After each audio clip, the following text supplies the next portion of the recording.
Hello दोस्तों, मैं अभी मिश्रा कॉमर्स 2.0 न्यू वर्जन में आप सबका स्वागत करता हूं। तो आज मैं आप लोगों के लिए लेकर के आया हूं कुछ खास क्या है कि हम सभी ट्वेल्थ वालों का एग्ज़ाम आ रहा है 1 फरवरी से। उसके लिए ज़रूरी है कुछ स्पेशल या स्पेशलाइज्ड तरीके से तैयारी की जाए, मतलब कुछ सेलेक्टेड क्वेश्चंस की तैयारी विशेष तौर से कर ली जाए।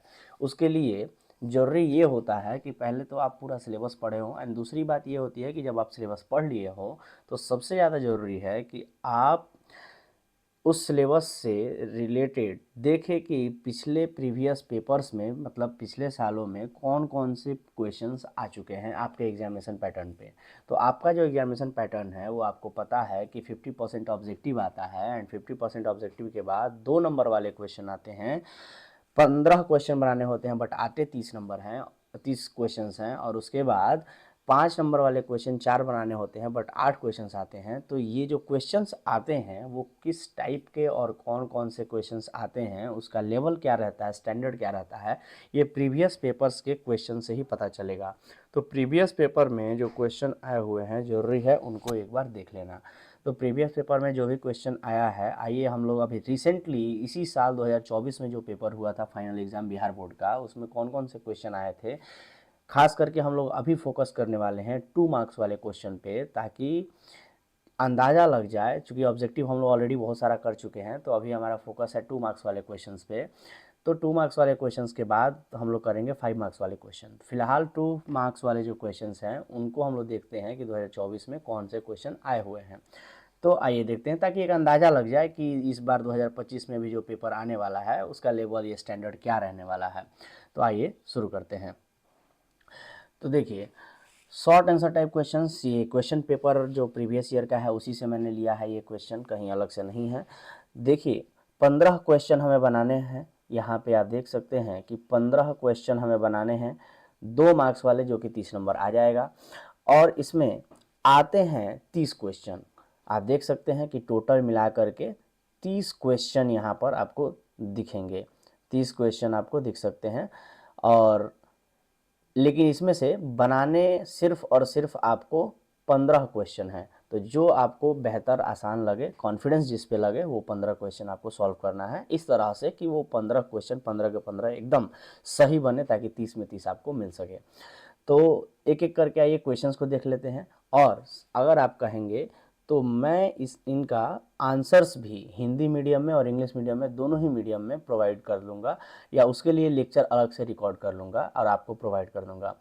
आइए देखते हैं कौन कौन से क्वेश्चन हैं। तो पहला ही क्वेश्चन जो यहाँ दिख रहा है, लिखा है कि किसी साझेदार के प्रवेश पर पुनर्मूल्यांकन खाता बनाने के 2 कारण बताइए। State any 2 reasons for the preparation of revaluation account on the admission of a partner. मतलब अगर हम लोग रिवैल्यूएशन अकाउंट बनाते हैं तो रिवैल्यूएशन अकाउंट बनाने का रीज़न बताइए दो। यहाँ अकाउंटेंसी गलत से मिस प्रिंटिंग हुआ है, अकाउंट होना चाहिए रिवैल्यूएशन अकाउंट। तो रिवैल्यूएशन अकाउंट बनाने के दो कोई वजह बताइए क्या है। इसमें से हमने जब इस क्वेश्चन पेपर को देखा तो इसमें एक भी ऐसा क्वेश्चन नहीं दिखा जो कि आउट ऑफ सिलेबस हो, या यूँ कहें तो ऐसा क्वेश्चन जो नॉर्मल डेली क्लासेस रूम में नहीं पढ़ाई होता है, ऐसा एक भी क्वेश्चन नहीं था। सब के सब आसान क्वेश्चन है, आप देख सकते हैं, जो एग्जामिनेशन में आया हुआ है। तो कौन कौन से क्वेश्चन है, पहला क्वेश्चन हमने देख लिया, रिवैल्यूएशन अकाउंट को बनाया क्यों जाता है। आप आसानी से इनका आंसर दे सकते हैं। हम लोग बस क्वेश्चन क्वेश्चन करेंगे, आंसर्स के लिए अलग से हम लोग लेक्चर रिकॉर्ड करेंगे।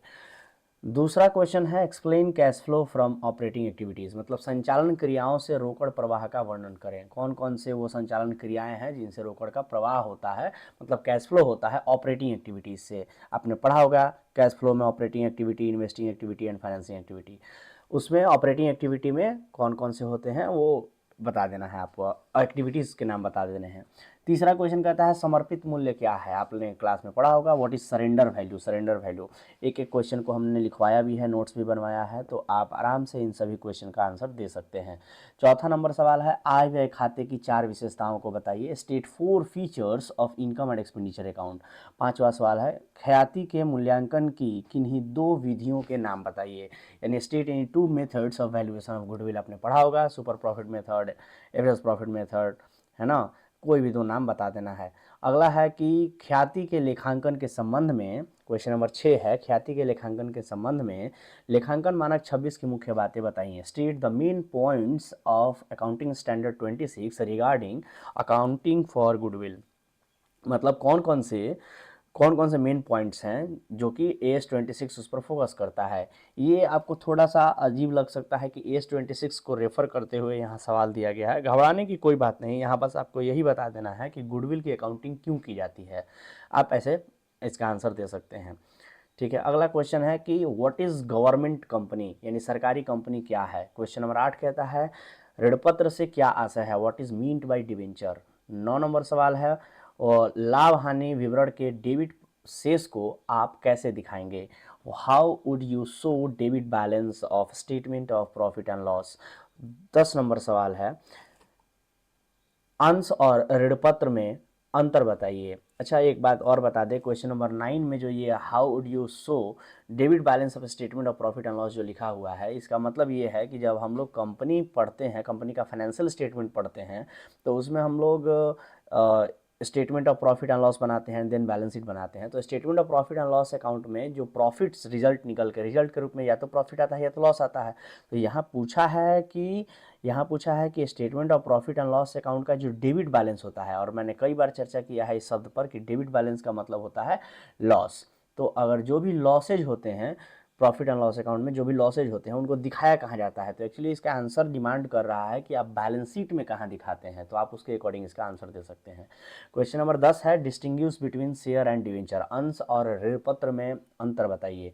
क्वेश्चन नंबर 11 कहता है लंबवत विश्लेषण किसे कहते हैं, व्हाट इज वर्टिकल एनालिसिस। उसके बाद क्वेश्चन नंबर 12 पे फोकस करेंगे रोकड़ प्रवाह विवरण से क्या आशय है, what is meant by cash flow statement. Question number 13 कहता है संचय और प्रावधान में क्या अंतर है, what is the difference between reserve and provision. यहाँ रिजर्व का स्पेलिंग गलत हो गया है, ठीक कर लीजिएगा। What is the difference between reserve and provision, संचय एवं प्रावधान में क्या अंतर है। क्वेश्चन नंबर 14 पे ध्यान देंगे फर्म के विघटन के क्या तरीके हैं, what are the methods of dissolution of a firm, firm के डिसोल्यूशन के क्या मेथड्स हैं। क्वेश्चन नंबर 14 के बाद 15 पे ध्यान देंगे। 15 नंबर लिखता है संचालन चक्र से क्या आशय है, what is meant by operating cycle. Question number 16 कहता है लाभ विभाजन अनुपात में परिवर्तन से क्या आशय है, what is meant by change in profit sharing ratio. Question number 17 एक नए साझेदार के प्रवेश के दो लाभ बताइए, state any two main merits of admission of a new partner. आप देखेंगे कि इसमें कोई भी ऐसा क्वेश्चन नहीं दिख रहा है जिस जो कि क्लास में चर्चा ना हुआ हो, ऐसा कोई भी सवाल नहीं दिख रहा है। Any two merits of admission पूछा है कि नया पार्टनर आएगा तो उसके क्या क्या फ़ायदे हैं, मेरिट बताना है। आसानी से ये सारे सवालों का जवाब दिया जा सकता है। नोट्स जब हम लोग पढ़ रहे थे कोई क्लासरूम में, तो इन सभी टॉपिक पर हम लोगों ने अच्छे से नोट्स भी बनाया है। आप एक बार नोट्स का कॉपी जरूर रिवाइज करें ताकि आसानी से ये सारे सवालों का जवाब दे सकें। ऋण क्वेश्चन नंबर 18 कहता है ऋणपत्रों को संपार्श्विक प्रतिभूति के रूप में जारी करने से क्या आशय है, what is meant by issue of debenture as collateral securities. यहाँ कोलेटरल सिक्योरिटी के बारे में हमने पढ़ा था डिवेंचर में कि कोलेटरल सिक्योरिटी के रूप में डिवेंचर को इशू किया जा सकता है, तो उसका क्या मतलब है यहाँ पूछा है। आप आसानी से उसका डेफिनेशन लिख सकते हैं। सार्वजनिक कंपनी क्या है, क्वेश्चन नंबर 19 कहता है सार्वजनिक कंपनी क्या है, व्हाट इज पब्लिक कंपनी। आसानी से कंपनी में हम लोगों ने पढ़ा था कि कंपनी में टाइप्स ऑफ कंपनी में पब्लिक कंपनी के बारे में हमने पढ़ा था। क्वेश्चन नंबर 20 कहता है कि फर्म के विघटन के समय उत्पन्न होने वाली दो समस्याएं बताइए, state any two problems which arise at the time of dissolution of firm. यानी कि दो प्रॉब्लम बताइए जब डिसोल्यूशन होता है तो कौन कौन से प्रॉब्लम आ सकते हैं।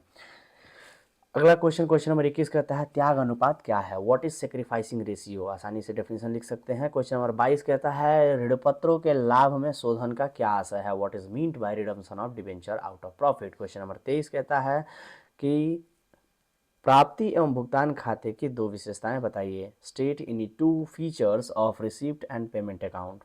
रिसीप्ट और पेमेंट अकाउंट के 2 फीचर्स बताने हैं। आसानी से फीचर्स लिख सकते हैं। क्वेश्चन नंबर 24 कहता है कि चालू अनुपात तथा तरल अनुपात में कोई 2 अंतर बताइए।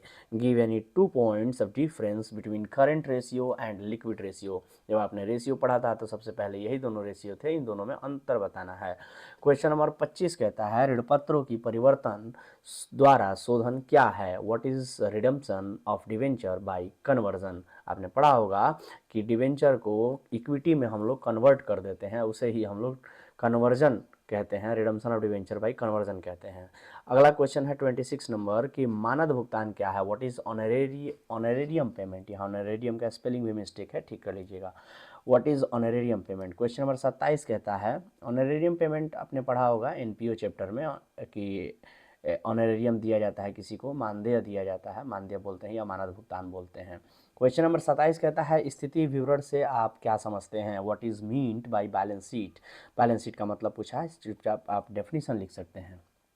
क्वेश्चन नंबर 28 कहता है कि साझेदारी फर्म के विघटन से क्या आशा है। What is meant bye dissolution of a partnership firm. Partnership firm का डिसोल्यूशन का मतलब क्या होता है, ये पूछा है।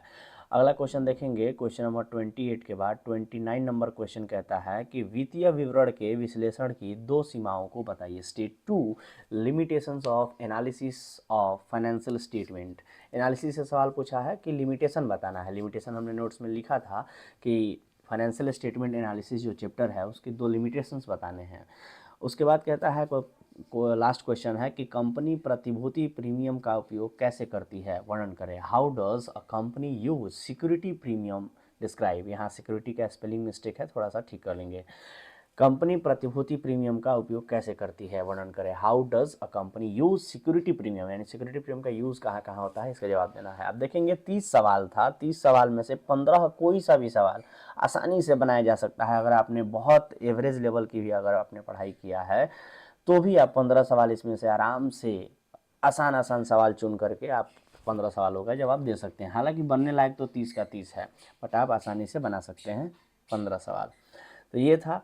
और इसी के साथ आप देखेंगे कि हम लोग 5 नंबर वाले जो सवाल होते हैं उनको भी डिस्कस करेंगे। 5 नंबर वाले सवाल कौन कौन से हैं, प्रीवियस ईयर में कैसे आए हैं, और इन सबको करने के बाद फिर हम लोग एक लेक्चर करेंगे जिसमें कि इस साल 2025 में जो एग्ज़ाम होने वाला है फरवरी में, किस तरह के कौन कौन से सवाल आ सकते हैं, संभावना है, या जो भी सेलेक्टेड क्वेश्चंस हैं या इंपॉर्टेंट क्वेश्चंस हैं उनको हम लोग थ्योरी 2 नंबर वाले और 5 नंबर वाले करेंगे। क्योंकि ऑब्जेक्टिव तो ऑलरेडी बहुत किया हुआ है और उसके मटेरियल भी बहुत हैं, बहुत सारे प्रैक्टिस भी हम लोगों ने किया है क्लास में भी, और अदरवाइज़ पहले से भी रिकॉर्डेड लेक्चर्स उसके पड़े हुए हैं।